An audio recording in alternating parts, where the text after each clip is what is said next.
ఇక డీటెయిల్స్ లోకి వెళ్తే పంచరామ క్షేత్రం ద్రాక్షారామ శ్రీ భీమేశ్వర స్వామి వారి దేవస్థానంలో కేంద్ర పురావస్తు శాఖ వారు నిర్వహించిన మరమ్మతుల పనులు పూర్తి అవడంతో రాష్ట్ర కార్మిక శాఖ మంత్రి వాసంశెట్టి సుభాష్ సకుటుంబ సపరివార సమేతంగా పాల్గొని సంప్రోక్షణ కార్యక్రమం నిర్వహించారు. అనంతరం శ్రావణ శుద్ధ తదియ ఉదయం గణపతి పూజ, పుణ్యహవచనం, పునః పూజలు, ఋగ్వేద పారాయణ, గర్భాలయ పూజలు, పరివార దేవతార్చనలు, కుంభాలు, గోదర్శనం, శాంతి హోమం, పూర్ణాహుతి కార్యక్రమాలు నిర్వహించారు. అనంతరం 11:05 నుండి భక్తులకు సర్వదర్శనం ఏర్పాటు చేశారు. ఈ కార్యక్రమంలో ఆలయ కార్యనిర్వహణాధికారి తారకేశ్వరరావు, ఆలయ ట్రస్టీ వాడ్రేపు సుందర రత్నాకర్ రావు, అనువంశిక వంశ పారంపర్య అర్చకులు పాల్గొన్నారు. వాళ్ళు ఇచ్చిన లెటర్ ప్రకారం ఓన్లీ నీళ్ళతో మాత్రమే స్వామివారిని అభిషేకించడం చేయమని చెప్పి వాళ్ళు లెటర్ ఇవ్వడం జరిగింది.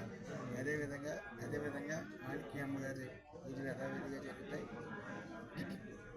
ఏదైతే పైనుంచి వచ్చిందో ఆర్కియాలజీ డిపార్ట్మెంట్ నుంచి లెటర్ రూపేణా మాకు పంపడం జరిగింది.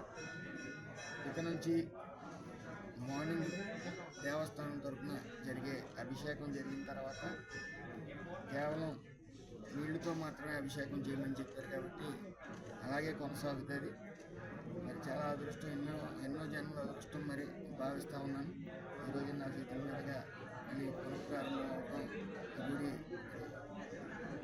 అది అదృష్టంగా భావిస్తూ ఉన్నాను. కాబట్టి భక్తులందరూ కూడా దయచేసి అర్థం చేసుకోగలరు. ఆర్కియాలజీ డిపార్ట్మెంట్ వారు ఓన్లీ నీళ్లతోనే అభిషేకం చేయమని చెప్పారు కాబట్టి దానికి అందరూ సహకరిస్తారని భావిస్తారు.